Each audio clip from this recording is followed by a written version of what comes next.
할렐루야. 오늘 주님의 은혜와 축복이 여러분들 가운데 함께하기를 축원합니다.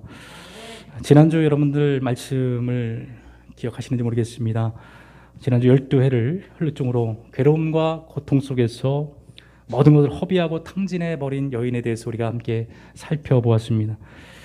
그 여인이 주님을 만나고 믿음으로 예수님의 옷자락을 붙잡았을 때 혈루 근원이 마르고 그 즉시 치유되고 회복되는 놀라운 역사가 일어나게 됐습니다.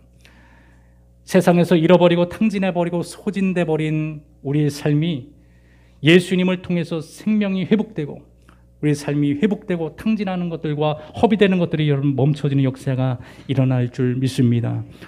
세상 우리의 것을 빼앗아가지만 우리는 예수님을 통해서 다시 회복시키고 우리의 삶이 하나님의 은혜로 풍성하게 채워져야 된다고 하는 것입니다. 하나님 우리에게 생명을 주고 우리에게 풍성한 은혜를 내려주고 우리의 삶을 하나님 지켜주시는 하나님이시기 때문에 그렇습니다. 우리는 늘 그래서 주님을 가까이 하고 주님을 만나는 삶을 우리가 살아가야 되는 것입니다. 지난주에 일어났던 그 사건은 회당장 야이로의 집에 가는 길에서 일어난 사건입니다. 회당장 야이로는 자신의 딸이 죽어간다고 하는 소식을 듣고 예수님을 모시고 집으로 가고 있는 중이었습니다. 가고 있는 중에 혈루증에 걸린 여인을 만나게 된 것이죠. 예수님의 당시에 지역마다 회당이 있었습니다. 이 회당이라고 하는 것은 지금과 같은 교회와 같은 곳인데 그때는 교회가 아니라 이제 회당 중심으로 공동체를 이루어갔습니다.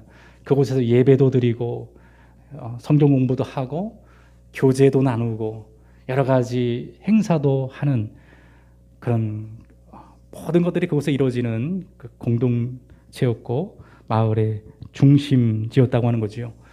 회당이 있으면 그것을 관리하고 또 예배를 주관하는 자가 있어야 되겠죠. 바로 회당장입니다. 회당장은 바로 회당을 관리하고 교육을 하고 예배를 집도하는 그런 사람이었어요. 그 당시에 지역에서는 굉장히 존경받고 신임받는 그런 사람이었습니다. 인정된 그런 사람이었다고 하는 것이죠. 그런데 그 회당장 야이로에게 12살 된 외동딸이 하나 있었습니다.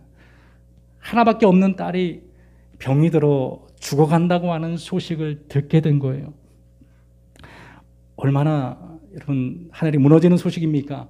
하나밖에 없는 딸이 죽어간다고 하는 소식을 들었을 때 청천벽력과 같은 그런 소식이 아닐 수가 없는 것입니다. 그 하나밖에 없는 딸 얼마나 귀하고 소중한 딸입니까? 그 딸이 죽어간다고 하는 소식을 듣고 회당장 야이로는 어디를 찾아가느냐? 예수님 있는 곳을 향해 달려가 예수님 발 앞에 엎드려 예수님께 간구하고 있다라고 오늘 본문은 말씀하고 있다고 하는 것입니다. 예수님은 마치 지난번에 군대 귀신 들린 자를 치유해주고 다시금 예전에 있던 마을로 돌아오게 되었어요. 여러분 예수님께서 행하시는 그 모든 일들 가운데는 하나님의 예비하심이 있다고 하는 것입니다. 하나님이 움직이실 때 하나님께서 역사하실 때는 모든 것들이 예비되어 있다고 하는 것입니다. 하나님께서 우리에게 말씀하실 때 하나님께서 우리를 찾아오실 때는 하나님의 역사가 예비되어 있다는 거예요. 그 기회와 그 찬스를 우리가 잡아야 하는 것입니다. 예수님께서 할 일 없어서 그냥 배를 타고 거라사인 지역에 가서 거기 쇼핑을 하러 가겠습니까? 또 거기 가셨다가 군대 귀신 들린 자를 치유해 주잖아요. 그리고 다시 돌아왔습니다. 돌아오는 그 순간에 바로 이 회당장 야이로의 딸이 죽었다고 하는 소문을 거기서 듣게 되는 거지요. 회당장은 때마침 예수님이 돌아오셨다는 소식을 듣고 달려가 그 발 앞에 엎드려 간구하고 있는 것입니다. 하나님께서 움직이시고 하나님이 역사하실 때는 반드시 하나님의 나라가 그 사람에게 임하게 되고 놀라운 기적이 여러분 예비되어 있는 것입니다. 그래서 우리는 하나님의 일하심과 하나님의 움직이심을 민첩하게 따라가고 반응할 수 있는 우리가 사람이 되어야 된다고 하는 것이죠. 회당장 야이로는 예수님의 발 앞에 엎드려 간구했다고 하는데 이것은 간절히 기도했음을 말하고 있습니다. 간절히 예수님 앞에 간구한 거예요. 기도한 것입니다. 회당장이라고 하는 그 직책이라고 하는 것은 굉장히 중요한 직책이었습니다. 그리고 정통 유대인 중에 한 사람으로서 그 당시에 많은 유대인들에게 존경을 받는 위치였는데, 그런데 예수님은 그 당시에 좀 비주류에 속하는 그런 분이었습니다. 유대인들에게는 굉장히 가시 같은 존재였어요. 그 당시에 바리새인과 서기관들에게 예수님이라고 하는 존재는 아주 불편한 존재였고, 어떻게 하면 예수님을 제거할까 그 고민하면서 예수님을 예의주시하던 그런 차였다고 하는 거죠. 그런 상황에서 정통 유대주의자인 그 당시에 회당장이 예수님 앞에 나아가서 그 발 앞에 엎드려 기도하고 간구했다고 하는 것은 보통 일이 아닌 거예요. 굉장히 위험한 행동입니다. 모든 것을 잃어버릴 수 있는 그런 행동이고, 그 자리를 빼앗길 수밖에 없는 그런 행동을 하고 있는 거예요. 그냥 예수님 앞에 가서 편안하게 예배 드리는 게 아니라 목숨을 각오한, 어떻게 보면은 자신의 삶을 잃어버릴 수 있다고 하는 그 위기를 가지고 위험을 끌어안고 예수님께로 달려나가 그 발 앞에 엎드려 간구한 것입니다. 대단한 용기와 결단이 아닐 수 없는 거예요. 누가 그렇게 할 수 있습니까? 어떤 사람이 예수님 앞에 자신의 생명도, 자신의 모든 가진 권력도, 그 모든 상황을 내려놓고 예수님 앞에 달려나올 수 있는 그런 사람이 얼마나 되겠냐라는 것이죠. 그것은 그 회당장이 자신의 딸을 얼마나 사랑했는지를 보여주는 거예요. 외동딸 12살이면 지금 초등학교 5학년인데 그 아이가 이제 죽어간다고 하는 소식을 들으니까 그 아이를 위해서 모든 걸 던져버리는 겁니다. 그 아이를 위해 살리기만 한다면 내 가지고 있는 모든 것도 다 던져버릴 수 있는 믿음의 결단을 가지고 나온 것입니다. 요즘 아프가니스탄에서 일어나는 일들을 보면 참 끔찍하고 비참한 모습을 보게 되는데, 지난번에 기사를 보니까 이제 먹을 것이 없으니까 사람들 굶어 죽어가고 있는 상황 속에서 아버지가 초등학교 한 5학년쯤 되는 아이인데 그 아이를 할아버지에게 몇 푼을 받고 팔아넘긴 거예요. 먹을 게 없으니까 자신의 딸을 나이 든 할아버지에게 팔아넘기는 겁니다. 그 할아버지가 그 아이를 데리러 왔을 때 그 아이는 펑펑 울면서 안 간다고 몸부림을 치는 것을 보았습니다. 여러분, 이게 있을 수 있는 일입니까? 이러한 일이 지금도 자행되고 있다는 것이에요. 돈 몇 푼을 벌기 위해서, 먹을 것을 사기 위해서 자신의 딸을 팔아버리는 것이 바로 현실이라고 하는 것입니다. 매정한 것입니다. 부모라고 할지라도 자신의 배고픔 가운데서는 딸도 여러분 팔아버릴 수 있는 것이 바로 우리의 인간의 완악함이라는 거예요. 그런데 이 백부장은, 이 야이로 회당장은 그 당시에도 남성 중심 사상이 강한 시대 속에서 자신의 딸을 병들어 죽게 내버려두지 않고 그 딸을 살리기 위해서 자신의 모든 걸 내어 놓는 그런 사랑, 긍휼, 하나님 아버지의 사랑인 줄 믿습니다. 여러분, 용기가 무엇입니까? 용기란 무엇입니까? 배고픔과 그 위기 가운데, 그 어려움 속에서, 환난 속에서 환난과 맞서 싸우는 것이 용기가 아니라 그 모든 풍랑 가운데 예수님 앞에 나와 예수님 앞에 엎드려 기도하는 거, 예수님 앞에 간구하는 거, 주님 앞에 부르짖는 기도, 그게 바로 여러분 용기 있는 행동인 줄 믿습니다. 우리가 용기라고 생각할 때 거센 파도와 싸우는 것을 우리 용기라고 생각을 하는데, 믿음의 사람들은 그런 것이 아닙니다. 제자들이 배를 타고 건너갈 때 큰 광풍이 몰아쳤습니다. 제자들은 예수님을 뒤로하고 풍랑과 맞서 싸웁니다. 용감해 보이고 굉장히 정의로워 보입니다. 굉장히 강해 보이는 것이죠. 그러나 풍랑은 잦아들지 않고 더 그들을 덮고 배는 침몰 위기까지 가게 되었다는 것입니다. 그 상황에서 그들은 뒤를 돌아 예수님 앞에 엎드려 예수님의 도움을 구하고 있는 제자들의 모습, 그리고 예수님께서 풍랑과 바다를 잠잠케 하여 주셨다고 하는 거지요. 무엇이 용기입니까? 여러분, 어떤 것이 여러분 용기이고 담대함입니까? 예수님 앞에 엎드려 그 예수님의 도움을 구하는 것. 예수님, 나의 상황을 하나님께서 주관하시고 책임져 달라고 하는 그런 결단과 용기를 가지고 간구하는 것. 여러분, 그게 용기인 줄 믿습니다. 혈루증이 앓는 그 여인이 자신이 부정한 여인임에도 불구하고 사람들을 뚫고 예수님에게 나아가서 예수님 옷자락을 붙잡는 것, 그게 여러분 용기 있는 행동인 거예요. 예수님을 붙잡는 것, 예수님을 만나는 것, 그게 바로 용기인 것입니다. 예수님을 통해서 우리의 삶이 치유되고 회복되는 역사가 일어나기 때문에 그렇습니다.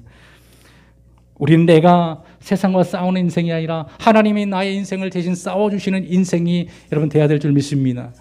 하나님이 나의 인생을 대신 싸워주실 때 우리가 여러분 승리하게 되는 거예요. 내가 싸워서는 이길 수가 없습니다. 내가 싸워서는 세상 너무나도 큰 존재라는 거죠. 하나님이 나를 위해서 싸우시는 인생, 하나님이 나를 도우시는 인생, 하나님이 나의 삶을 책임져 주시는 그런 인생이 우리는 되어야 된다고 하는 것입니다. 이스라엘 백성들이 가나안 땅을 정복하려고 들어갈 때 난공불락 여리고성이 어떻게 함락되었습니까? 그들의 힘으로는 할 수 없었지만 하나님이 대신 싸워주시고 하나님께서 그 성을 허물어뜨리심으로 인해서 여리고성이 여러분 함락되고 말았습니다. 이스라엘 백성들이 승리를 하나님이 주셨다라는 거예요. 기세가 등등한 이스라엘 백성들은 그 다음 전투인 아이성, 아주 작은 성입니다. 여리고를 무너뜨렸는데 저거 하나 우리 못 이기겠나? 몇 명만 정의용원만 동원을 해서 싸움에 자신들이 하나님을 의지하지 않고 기도하지 않고 나아가는 거예요. 어떻게 됐습니까? 결과는 자신들의 힘을 가지고 싸우려고 했던 그 아이성 전투에서 그들은 처절하게 패배하고 돌아오고 말았습니다. 하나님이 싸워주지 않으면 우리는 아무리 작은 그런 전쟁이라 할지라도 패배할 수밖에 없는 것이 바로 우리의 인생이라고 하는 것이죠. 우리는 하나님을 앞세워야 합니다. 아무리 작은 일이라 할지라도 하나님을 앞세워서 우리는 싸워나가는 그런 우리 인생이 되어야 되는 것이죠. 그럴 때 날마다 승리하는 인생을 살아가게 됩니다. 그 교훈을 통해서 여호수아는 하나님을 신뢰하고 하나님을 앞세워서 그 땅을 정복해 나가는 승리하는 삶을 계속 살아가게 되는 것입니다. 하나님께서 두려워하고 근심하고 염려하는 여호수아에게 그렇게 말을 하잖아요. 여호수아 1장 7절에 보면 오직 강하고 극히 담대하여 나의 종 모세가 내게 명령한 그 율법을 다 지켜 행하고 오로나 자로나 치우치지 말라. 그리하면 내가 어디로 가든지 형통하리니. 두려워하고 염려하고 있는 그 여호수아에게 강하고 담대하여 나의 종 모세가 명령한 율법을 지켜 행하고 자로나 우로나 치우치지 말라는 것입니다. 그러면 형통한 은혜가 임하게 된다는 것이죠. 용기를 하나님이 주시는데 그 용기라고 하는 것은 자로나 울치지 않고 여호와 하나님만을 바라보고 신뢰하는 그 용기를 가지라고 하는 것입니다. 세상을 바라보지 말고 세상과 싸우려고 하지 말고 하나님을 신뢰함으로 하나님이 싸우시는 인생이 되라고 하나님이 말씀해 주시는 것입니다. 하나님 우리에게 요구하시는 이 용기라고 하는 것은 세상의 유혹과 시험 속에서 어려움이 밀려오는 그 파도 속에서 자로나로 치우치지 않고 여호와 하나님만을 신뢰하고 바라보는 담대함, 하나님을 의지하는 담대함이 필요한 것입니다. 의심하지 마시길 바랍니다.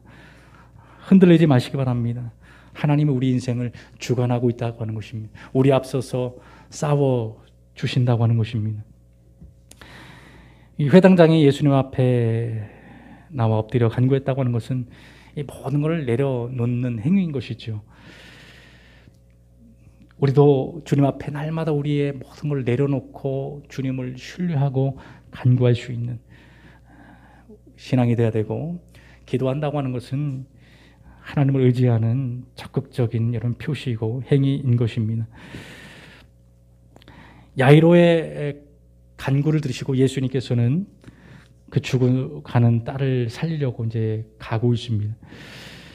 가고 있는 가운데 누구를 만납니까? 12해를 혈루증을 앓는 여인을 거기서 만나게 되는 거예요. 한시가 급한데 중간에 그 여인이 껴들어 온 거지요. 우리 인생 가운데 예기치 못한 것들이 끼어들어 와서 방해하는 일들이 생기게 되는 것입니다. 우리가 봤을 때는 방해하는 것 같지만 또 그 사람에게서는 또 절박한 것이지요. 누가 예수님을 더 붙잡는가? 누가 예수님을 더 간절히 붙잡는가? 그게 중요한 것이지요. 우리는 많은 것들이 도사리고 방해하는 시대 가운데 우리는 내가 더 주님을 간절히 붙잡는 신앙이 되어야 됩니다. 그런데 가는 도중에 비보가 들린 거지요. 그 집에 사람이 찾아와서 더 이상 예수님을 괴롭히지 마시기 바랍니다. 당신의 딸이 이미 죽었습니다 라고 하는 비보를 전하게 되는 거예요. 당신의 딸이 죽었으니까 더 이상 예수님을 괴롭히지 말라는 거예요. 상황은 끝났다라는 것입니다. 이미 죽었다라는 거예요. 그럼 어떻게 합니까? 우리 그 소리를 듣고 야이로는 낙심하고 절망해서 그냥 포기해버리고, 아유 이제는 기도해봐야 소용이 없네 하고 다 내려놓을 수밖에 없는 그 상황이지요. 그러나 예수님께서 그 상황에서 뭐라고 말씀하고 계십니까? 두려워 말고 믿기만 하라. 뭐라고요? 두려워 말고 믿기만 하라. 그리하면 딸이 구원을 얻으리라고 말씀하고 있습니다. 딸이 죽었다고 하는 비보를 들었지만은 예수님께서 하시는 말씀은 믿기만 하라는 것입니다. 그리하면 딸을 구원한다라는 것입니다. 지금 상황은 아이가 죽었고 사람들에게 들려오는 소리라고 하는 것은 절망적이고 낙심적인 그런 소리입니다. 그러나 예수님의 하시는 말씀은 희망적이고 소망적인 말씀이 우리 가운데 선포된다고 하는 거지요. 살아날 것을 말씀하고 있습니다. 회복될 것을 말씀하고 있습니다. 우리가 살아가는 동안에 늘 세상의 소리와 하나님의 소리가 공존하고 있어요. 세상의 소리라고 하는 것은 안 된다고 하는 겁니다. 이미 끝났다라는 겁니다. 절망적이라는 것입니다. 더 이상 괴롭히지 말라는 것입니다. 안 된다고 계속해서 세상 우리에게 말하고 있다는 거예요. 반대로 하나님의 소리라고 하는 것은 희망적이고 또 용기를 주는 말씀인 것입니다. 가능하다라는 겁니다. 살아난다라는 것입니다. 어떤 말씀을 여러분 더 귀를 기울이겠습니까? 우리 세상을 살아가는 동안에 세상의 소리가 더 우리 귀를 두드린다라는 거죠. 왜? 그게 현실적이기 때문에, 그게 마음에 와닿기 때문에 그렇습니다. 지금 현재 상황은 끝난 거예요. 죽은 것입니다. 이게 현실이에요. 우리 눈에 보이는 현실인 것입니다. 그러니까 그게 더 크게 와닿죠. 그러니까 이제 안 된다고 하는 그런 절망적인 마음에 더 크게 다가올 수밖에 없는 것입니다. 그러나 반대로 하나님의 말씀은 믿기만 하라는 것입니다. 그럼 살아난다는 거예요. 구원을 얻는다는 것입니다. 하나님의 말씀은 참 희망적이고 용기를 주는 좋은 말씀이긴 하지만은 현실적이지 못하다는 거예요. 비현실적이라고 하는 것입니다. 무슨 희망 고문이라도 하는 것처럼 하나님의 말씀은 저기 멀리 있는 것처럼 보여요. 불가능한 것처럼 생각이 된다고 하는 것입니다. 그런 상황 속에서 우리는 세상의 소리에 더 귀를 기울이고 그를 따라가는 삶을 살아가는 사람들이 너무나 많이 있어요. 하나님의 말씀은 그저 그냥 성경에서나 일어나는 일처럼 느껴진다는 것입니다. 그러나 우리는, 하나님의 사람들은 세상의 소리가 아닌 하나님의 음성, 하나님의 말씀에 우리 귀를 기울이고 그 말씀을 따라가는 이 여러분의 인생이 되어야 될 줄 믿습니다. 야이로는 자신의 딸이 죽었다고 하는 소식을 들었지만 거기서 멈추고 뒤를 돌아가고 포기해버린 게 아니라 예수님과 죽은 딸을 있는 그 집을 향해서 계속 가고 있다라는 거예요. 전진해 나가고 있다고 하는 것입니다. 이게 중요한 것입니다. 세상의 소리를 외면하고 주님의 말씀을 의지하고 믿고 주님과 함께 죽어 있는 딸을 향해서 나아가는 거예요. 여러분, 이게 믿음이고 이게 신앙인 것입니다. 어려운 고난의 현장에서, 힘들고 괴로운 우리의 삶에서 하나님과 함께 말씀을 의지해서 어떻게 보면은 죽어 있는 그 딸을 향해서 나가는 그런 발걸음, 그게 신앙인 것입니다. 가는 동안에는 어떻게 보면 절망적일 수 있습니다. 죽어 있는 그 현장을 가서 마주한다고 하는 것은 굉장히 큰 아픔인 것이죠.